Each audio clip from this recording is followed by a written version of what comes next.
følt aflevering ind for, så kommer Jakob Vestrup spurtende om fra bagrummet.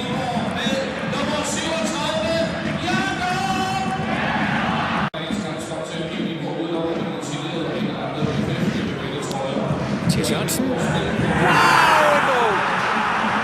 Hvilken scoring! Ind med sin fart, ind med sin venstre ben, ind i målet. OB 3, Viborg 2. Hold da op. Ja, jeg står bare med et stort smil på læben over den her fodboldkamp. Hvor er det et vidunderligt mål af en skøn fodboldspiller. Jeg troede egentlig kun, han kunne med højre. Ja, du kan tro ham igen, kan du? Det tror jeg på. Og så lige foran hele gruppen af OB-fans.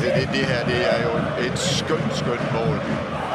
Ind i banen, og så smasker Lukas Lund.